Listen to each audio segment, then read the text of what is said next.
기도하겠습니다.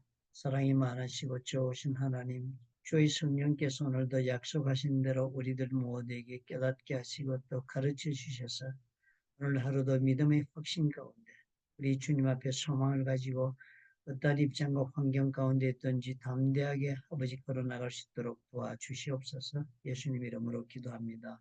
아멘. 8월 23일자 다니엘서 9장 20절부터 27절의 말씀을 읽고 묵상하는 날입니다.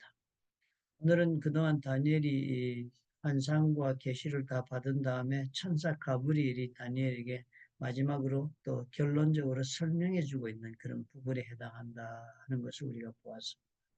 여러분 읽어보신 분들은 다 아시겠지만 이 가장 중요한 얘기가 우리가 생각하지 못했던 몇 가지가 이렇게 언급되고 있는 것을 발견할 수 있습니다. 첫 번째로 이 말씀을 전하는 사람이 누구인지를 알려주네요. 가브리엘이라는 이름이 나옵니다. 21절에 보니까 곧 내가 기도할 때에 이전에 환상 중에 본 그 사람, 이 사람 환상 때 늘 보았다고 그러잖아요. 가브리엘이 빨리 날아서 저녁 제사를 드릴 때쯤에 내게 이르리니, 저녁 제사를 드린단 말은 이 유대 사람들은 다 알고 있죠. 성전에서 하루 3번 제사를 꼭 드리니까요. 하나는 아침 9시에 드립니다. 양을 잡고 점심 때는 지금의 12시에 해당할 때 소제를 드립니다. 그다음 세 번째가 저녁 제사인데 그때가 오후 3시입니다. 어린 양 잡거든요. 그러니까 어린 양 잡는 것을 오후 저녁 3시를 저녁 제사라고 그렇게 부릅니다. 그러니까 그 중요한 희생 제사를 드릴 그때쯤이니까 중요한 기도 시간이죠. 그 시간에 가브리엘이 와서 이제 가르치며 말하여 이르되, 그러면서 다니엘에게 얘기를 하는데, 네가 기도를 시작할 즈음에 명령이 내렸다. 기도를 시작할 즈음에 하나님께서 이런 말씀을 전해라라고 명령을 주셨다는 거예요. 그래서 이제 내게 알리러 왔다. 그래서 온 거라는, 그냥 온 게 아니다. 천사가 그냥 왔다 갔다 하는 게 아니란 거예요. 하나님께서 꼭 나에게 전해줄 뜻이 있을 때 그렇게 오는 거죠. 그죠? 천사도 분명 존재하고 천사도 그렇게 역사하는 것이지 무슨 요즘 위치도 그 영화처럼 지 뜻대로 천사들이 왔다 갔다 하는 게 아닌 것입니다. 하나님의 명령을 따라 움직이죠. 너는 크게 은총을 입은 자라. 그런즉 너는 이를 생각하고 그 환상을 깨달을지라. 지금 보이시는 환상의 의미를 깨달으라. 이 의미를 깨닫는 것과 그 가지고 있는 의미가 지금 내 삶에 어떠한 중요성이 있는가를 깨닫는 게 대단히 중요합니다. 나와는 전혀 관계없는 100년 뒤의 일을 보고 깨닫는 것, 의미가 있겠죠. 그렇지만 그 실질적으로 내 삶 속에 어떤 의미를 가지고 있는가를 깨닫는 게 중요합니다. 영어로 얘기하면 이런 차이점이 있어요. 우리는 다 의미 이러니까 다 의미가 달라지는데요. 이런 하나님의 말씀의 뜻을 깨닫는 게 중요합니다. 그 뜻의 그 하나님의 말씀이 의미하고 있는 걸 깨닫는 게 중요하다 할 때는 그 의미, 그 뜻은 meaning이라는 단어를 씁니다. 뜻하는 바를 깨닫는다. 그런데 그 뜻하는 바가 나의 삶에는 어떤 의미를 가지고 있는가 할 때는 significance, 삶의 중요성은 어떤 중요성을 가지는가 쓰는 단어가 다릅니다. 그래서 묵상할 때는 처음에 미닝을 깨닫고요. 그 다음에는 내 삶 속에 이것이 과연 어떤 중요성, 어떤 의미를 가지고 쓰임을 받아야 하는가라는 생각하는 significance를 깨닫는 그런 두 가지의 생각의 사고의 과정이 반드시 묵상 때 동행해서 일어나야 됩니다. 그런데 가브리엘이 그 얘기 해줍니다. 이를 생각해라. 그리고서는 그 환상을 깨달아라. 그것이 중요함, 네 삶 속에 어떤 의미가 있는가를 깨달아라 하는 그런 이야기를 합니다. 그러면서 오늘 이야기를 여러분 보시면 중요한 게 뭐였습니까? 전혀 다른 여기 특징이, 오늘 말씀의 특징은 희한하게 시간을 말하고 있는 숫자가 등장을 합니다. 내 백성과 내 거룩한 성을 위하여 이런 이래를 기한으로 정했다. 하나님이 정한 날짜가 있는데 그 시간은 일은 70, 이래면 7, 그래서 70 곱하기 7을 뜻합니다. 이 고대에 아마 횟수를 말하는 아마 그 당시에 방법이었겠죠. 그러니까 이렇게 적었겠죠. 요즘 같으면 490년 이렇게 적었을지 모르겠습니다. 그러니까 이런 이래를 기한으로 정했다. 허물이 그치며 죄가 끝나며 죄악이 용서되며 영원한 의가 드러나며 환상과 예언이 응하며, 그러니까 이스라엘 백성이 바벨론 유배를 뜻하는 기간이 아닙니다. 환상과 예언이 응하며 충족되는 때요. 또 지극히 거룩한 이가 기름 부음을 받으리라. 지극히 거룩한 이가 기름 부음 받는다는 말은 예수께서 이 땅에 보냄받고 성령의 기름 부음 받으셔 사역 시작하는 것을 뜻하는 단어가 있습니다.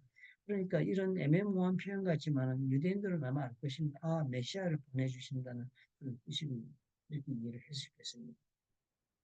그 다음에도 보니 그런 숫자가 나옵니다. 예루살렘을 중건하라는 영이 날 때부터 기름 부음 받은 자 곧 왕이 일어나기까지. 예루살렘을 중건하라는 영은 언제 일어났습니까? 우리가 역사를 하니까 요 다음에 일어납니다. 그죠? 이 환상을 본 다음에 고레스 문년에 북으로 다 돌아가 예루살렘 성을 중건하라 그러고 모든 물자도 제공하고 그리고 또 군대도 호위해서 보내주고 그 다음에 그 빼앗아온 성전의 기구들도 다 돌려주는 일이 고레스 왕때 상상할 수 없는 그런 일이 벌어지지 않습니까? 이게 예루살렘을 중건하는 영이 나눈 날, 그날 역사적으로 우리가 확인할 수 있는 날입니다. 그리고 기름 부음을 받은 이제 곧 왕이 일어난단 말이에요. 예수님이 이 땅에 태어나 사역을 시작한다는 뜻 아니겠습니까? 메시아가 이 땅에 임하여서 오늘 그때까지 시간이 나오네요. 7일에와 62일에가 지나간다. 영이 예루살렘 성을 중건하라는 날짜부터 시작해서 7일에와 62일에가 지나간다. 시간을 아마 나눈 것은 기름 부음 받은 자의 운명에 관하여서 시간을 구분해서 얘기하려고 아마 이렇게 나눈 것으로 이해됩니다. 다음 구절을 보니까. 그러니까 7일이니까 7 곱하기 7, 49년과 62일이니까 62 곱하기 7 해서 434년입니까? 그렇게 해서 이 두 시간을 나누는 이 해가 지날 것이다. 그러면 어떻게 해요? 돌아간 날짜, 예수님 태어나서 사역하는 날짜가 딱 정해졌네요. 그지? 이미 시간 알려 주시네요. 그 곤란한 동안에, 이 곤란한 동안에, 그 곤란한 동안이란 말은 그 기간이 쉽지 않고 어려운 기간인 것 같습니다. 성이 중건돼요. 성이 중건된다. 성은 중건되지고 성전 중건된 다음에 느헤미야가 가가지고 성벽을 중건했으니까 성이 중건이란 말은 다시 세운다는 뜻입니다. rebuild, 다시 세운다 그런 뜻이니까 성벽이 다시 세운다는 때가 역사를 벌어지지 않습니까? 그때가 시간을 딱 정해주시네요. 광장과 거리가 세워질 것이며 다시 도시가 회복됩니다. 그리고선 또 26일에 시간이 또 나옵니다. 62일의 후에 이렇게 재건된 다음에 62일의 후에 놀랍습니다. 그러니까 7일에는 아마 성전이 재건되는 시기인 것 같습니다. 그리고 성전 재건된 다음에 62일에가 다 지나면은 기름 부음 받은 자가 끊어져 없어진다. 이미 예수님 태어나가지고 끊어져 없어진다. 죽으시고 부활하실 것을 뜻하지 않습니까? 장차 한 왕의 백성이 와서 그 다음에 이야기가 또 이어지네요. 그런 다음에 장차 한 왕의 백성이 와서 그 성읍과 성소를 무너뜨린다. 재건한 걸 누가 무너뜨렸습니까? AD 71년에 로마의 디도 장군이 와가지고 다 무너뜨리고 불태워버리지 않았습니까? 그래서 영원한 디아스포라로 갔다가 1947년입니까? 45년에 예루살렘이 이스라엘 다시 재건되잖아요. 역사적으로 이 얘기가 있었습니다. 그죠? 성과 성소를 무너뜨리고 그의 마지막은 홍수에 휩쓸림 같을 것이며 또 끝까지 전쟁이 있으리니 황폐한 것이 작정되었느니라 환란이 시작된 거예요. 그리고는 27절은 또 다른 시간대에 벌어지는 사건을 얘기하고 있습니다. 그가 장차 많은 사람들과 더불어 한 일해 동안의 언약을 굳게 맺고 이게 보니까 한 일해 동안의 굳게 맺기 7년 동안의 언약 맺는 거니 이건 요한계시록을 봐야만 이 시간을 짐작할 수 있겠습니다.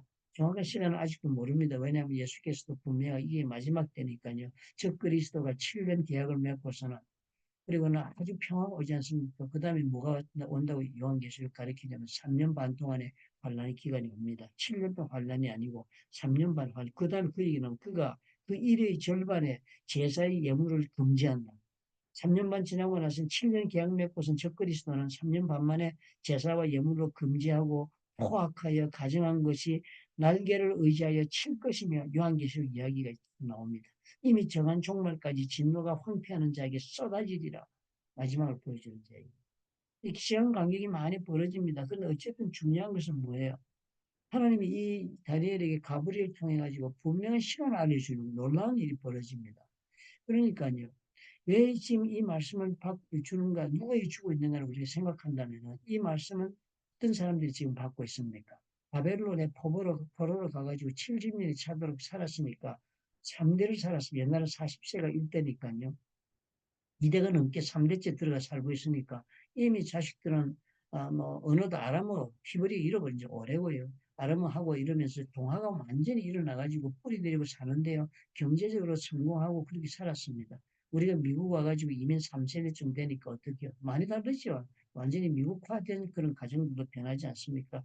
다국적 패밀리를 이루게 되고 그런 것처럼 이 사람들도 그런 일이 벌어진 건 나중에 에스라스에 봐도 드러납니다. 그렇게 잘 살고 있는 사람들이 이 말씀을 주시는 이유가 뭐겠습니까? 시간을 딱 정해주면서 이것이 분명 언제 일어날 것이라는 이 시간을 정해주는 이런 굉장히 이례적인 지금 그런 환상에 대한 설명을 주고 계시잖아요. 그 백성들에게 지금 말씀하고 계신 것입니다. 이미 하나님의 구원의 역사가 애매모호한 어느 때 미래 장시 일어나는 것이 아니다. 지금 70년 끝나고 나면 하나님의 시간표가 분명히 정해지고 언제 어느 때 지금으로 말하면 맨메로래. 지금 나는 이렇게 한다. 맨메로에 메시아가 온다. 지금 이렇게 얘기하고 계신 거나 다름없는 것입니다. 그때 타임 컨셉으로 볼 때는. 그러니까 그렇게 해서 얘기를 하는 이유는 무엇이냐면 이제 이 생활에서 너희들이 지금 이렇게 잘 살고 복을 받고 바벨론에 70년을 산 것은 다 하나님의 계획 가운데 왔고 그 계획은 이제 돌아가서 예루살렘 성을 중건하고 하나님의 남은 구원의 계획을 이루어 진행해 나가기 위하여 주신 삶의 기회에 따릅니다. 여기는 영원히 뿌리박고 너희 살라고 보낸 데가 아니다. 돌아가기를 원한다라 하나님의 강력한 도전을 지금 이 말씀을 통해서 주고 계신 것입니다. 우리가 알다시피 이 말씀을 받은 사람들은 다 받았습니다. 다 하나님의 예루살렘으로 돌아와 달라는 부르심을 받았습니다. 이 계시를 통해서. 그렇지만 그 가운데 유독 5만 명 정도만 고레스의 영을 따라서 모든 삶을 정리하고 이 고난의 길을 선택하지 않습니다. 여기도 분명히 적고 있잖아요. 나는 가서 향하는 이런 고난의 길이라고 알려주었습니다. 그러니까 그 고난을 선택한 사람은 저주였습니다. 우리의 삶을 돌아봐도 동일한 그런 입장에 우리가 살고 있다는 생각이 듭니다. 요한계시록의 그 사건, 다시 적그리스도 오실 때까지 모든 이런 이 말씀대로 다 이루어졌습니다. 예수께서 오셨고, 오신 날도 우리가 압니다. 언제 오셨고, 언제 가신지도 우리가 알고, 역사적인 사건을 압니다. 그리고 그것도 예수께서 약속하신 대로 성령께서 우리에게 임하셔서 그 성령의 인도하심 가운데 우리가 천국의 삶을 오늘 이 땅에서 하나님 앞에서 누리며 천국을 이루는 일에 쓰임받고 부름받은 대로 하나님 앞에 삶을 드리는 그런 기회를 우리가 부여받은 것을 알고 있습니다. 그러나 그 선택은 어떻게 해요? 세상의 입장에서 바라볼 때는 많은 것을 이룬 사람일수록 하나님 앞에 이 부름에 응하시기가 어려울 정도의 그런 입장이 있지 않습니까? 요즘처럼 경제가 부흥하고 의술이 발달해서 인간의 힘으로 살만하고 인간이 정말 이 땅에서도 누릴 것이 얼마나 많은지 모릅니다. 그런 세상을 살고 있는 우리에게 주님은 분명히 이런 말씀을 부르심의 말씀을 주신 것입니다. 하나님의 나라와 그 일을 위하여 우리가 살기를 명령하시고 또 우리가 세상에 보냄을 받았다. 내가 이 땅에 보냄을 받은 것처럼 너희도 세상에 보냄을 받았으니까 어떻게 살아야 하는가를 예수께서 요구하고 계시고 우리에게 주신 사명이 무엇인가를 말씀하고 계신 것입니다. 이때 이 계시를 받은 사람 분명한 시간까지도 이렇게 설명하면서 가르쳐 주면서 정리한다는 거 얼마나 하나님의 강력한 공고였습니까? 그런데도 불구하고 부름을 받은 사람은 많지만 그 부름에 응하여 자신의 삶을 하나님이 주신 대로 목적에 합당하게 쓰임받도록 하나님께 의탁한 사람은 많지 않았던 것처럼 오늘도 그렇지 않은가 하는 생각이 듭니다. 오늘 저와 여러분 그런 생각 가지면서 한번 하루를 살아봅시다. 돌아보면 우리도 이 바벨론의 이 유대인들처럼 받은 것이 많은 사람들입니다. 그러나 분명히 부족한 것이 있는 때입니다. 완벽하게 다 채워진 인생이 없는 것은 바빌론의 포로들과 같은 상황입니다. 우리가 이 사람들은 아무리 바빌론이 성공해도 고향 땅, 고향의 성전과 성벽이 회복되지 않는다면 이 사람들은 아무것도 없는 것과 같은 그런 사람들이 왜요? 하나님 백성으로 부름받고 하나님의 도성에서 살도록 운명 지어진 사람들이니까 아무리 그 다음 것을 가지면 무엇합니까? 오늘 우리 삶도 그렇습니다. 바빌론의 포로들과 다를 것이 없습니다. 이 세상에 많은 것과 많은 삶의 행복의 기회라고 생각하는 것들을 저와 여러분이 가지고 있다 할지라도 그것은 결코 우리 본질적 삶의 목적에 의미를 부여하지 못할 것입니다. 우리는 한 가지 부족한 것이 있습니다. 하나님의 나라와 그를 위하여 살지 않고서는 채울 수 없는 배고픔과 영적인 허기짐이 있는 것입니다. 우리가 그 허기짐과 배고픔에 우리가 응답할 줄 아는 사람이 되라고 주님이 얼마나 강력하게 이 땅에 오셔서 말씀을 주셨습니다. 나는 생명의 떡이라 말씀하시고 나는 빛이라 말씀하시고 우리에게 참으로 세상에 내가 이 세상에 땅에 보낸 것처럼 너를 보낸다 하신 말씀의 의미를 깨달으시고 그때에도 이 부르심에 응한 사람이 5만여 명밖에 되지 않았다는 이 사실을 우리가 본다면 지금도 주님의 부르심에 응답하는 그런 귀한 성도들은 부름은 받았지만 쓰임받도록 자신을 결단하고 나선 사람은 얼마가 되지 않는다는 사실을 기억하고 오늘 우리의 삶을 바라봅시다.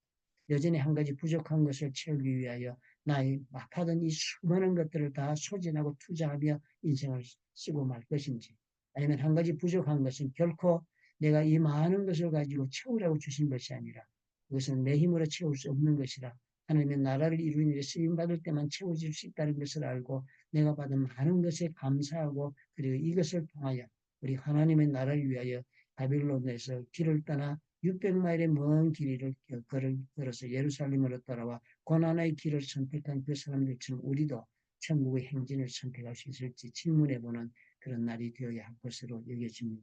왜 우리에게 계시를 주셨겠습니까? 이런 도전을 하나님이 직접적으로 우리 영혼에게 질문하시고 도전하시기 위하여 주셨다는 것을 기억하시기 바랍니다. 좋으신 아버지 감사합니다. 오늘 우리에게 이런 깨달음을 주옵소서. 과연 내가 이 하나님 부르심에 어떻게 응답해야 할까를 깊이 생각하고 결정하였습니다.